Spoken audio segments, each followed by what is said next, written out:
One of the most popular current artists is Daniel Arsham. You may be familiar with his work from Pokémon, Porsche, Hidden NY, or many more projects. I've split this video into 4 parts, first answering who is Daniel Arsham, followed by a breakdown of his art, then a look at his collaborations, and finishing off the video with his current highlights. If you enjoyed the video, drop me a like and subscribe to the channel to see similar videos. Let's get it. Born in Cleveland, Ohio, he, his father, and his paternal grandfather were all born in the city, so it's important to know that Cleveland holds a special place for Arsham. However, he was raised in Miami. Daniel Arsham appreciated photography as a young child thanks to his grandfather. Arsham attended the Design and Architecture High School, and after this went to the Cooper Union, where he got to spend time painting. We will dive into collaborations later on in the video, but he started working with others early in his career. At just 25 years old, he worked with Merce Cunningham to create sets for his dance company. This was huge for Arsham at the time. He had never been on a stage before. In 2005, Daniel Arsham created art for a Dior fitting room. At East Le Mans, only limitations were that the rooms have a hook, a seat, and a mirror. This allowed him early on to find connections in the fashion scene. In 2008, Arsham co-founded Snarkitecture. Snarkitecture's work focuses on reinterpretation of everyday materials, structures, and programs to new and imaginative effect. The Snarkitecture team currently consists of 12 members, and some of their work has been with recognizable names such as Beams, Kith, Stamped, and Koss. Daniel Arsham has found his place among art, clothing, music, and film. What stands out to me when looking at Daniel Arsham's background is that he has put in the work and connected with the right people and done a great level of diversifying himself. Switching over to the second part of the video, looking at his art, when you initially look at his work, it is pretty clear that most of it is monochromatic. This is somewhat because Daniel Arsham is colorblind, leaving it harder for him to differentiate the tones between colors. Texture plays an important aspect in most of his art. You will quickly notice the repetition of his art pieces having been decayed. The use of crystals adds to the vision behind his fictional archaeology. And between his use of texture and monochromatic pieces, everything becomes very pleasing to look at. Daniel Arsham said he has described his style of work as taking something from the recent past and projecting it over the current moment into the future. In some ways, you're erasing the present.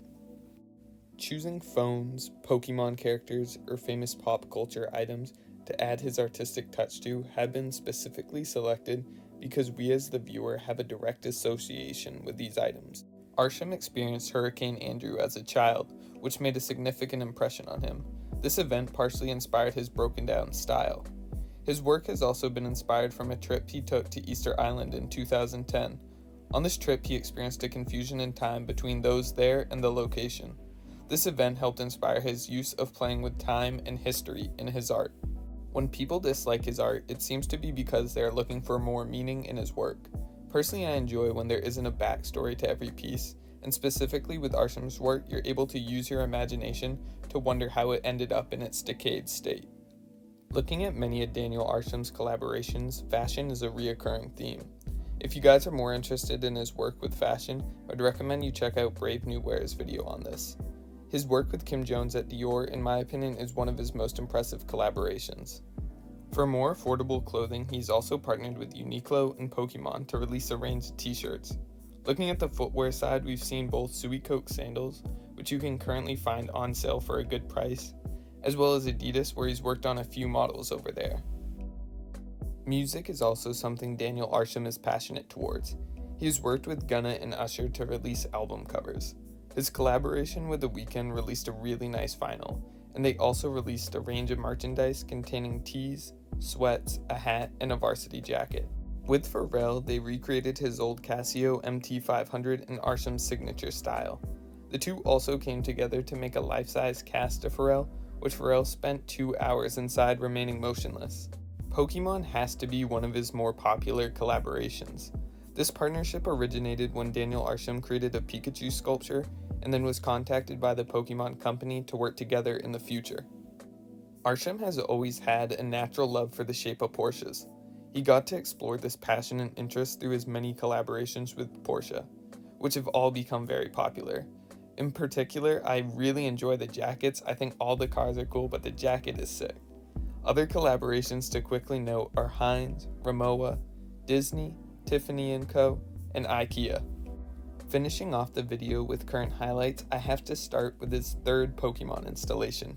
A ripple in time can be seen within 5 venues located in Tokyo. At these venues, Arsham has put a range of sculptures, animations, and paintings. If you would like to see more information on this, I highly recommend you check out the video from Hypebeast Japan. Arsham was also made the creative director of the Cleveland Cavaliers. This is the first ever NBA team to hire a creative director. Arsham was quoted as saying one of his primary goals is to make the Cavs brand as international as the Yankees. Being a sneaker and clothing channel, I have to mention the recent hidden ad he took part in with Lil Yachty. For those unaware, it was rumored that one or both of them were responsible for running Hidden. I hope we see Hidden and Arsham work together in the future to hopefully release some products. Lastly, for the video, something I'm hoping to pick up soon to add to my collection is his recently released sketchbook. The book showcases his sketches, drawings, drafts, and notes that we haven't seen before. What looks most exciting about the book to me is that it covers his wide range of interests. Hopefully you enjoyed the video, maybe you learned something new, or just wanted to see a video on Daniel Arsham's work. If you did, make sure to drop a like and subscribe to the channel if you'd like to see similar videos. Thank you guys so much for watching. I put a lot of work into this video, tried to learn a lot, but if I have anything wrong, just correct me down below, and I'll see you guys next time. Peace.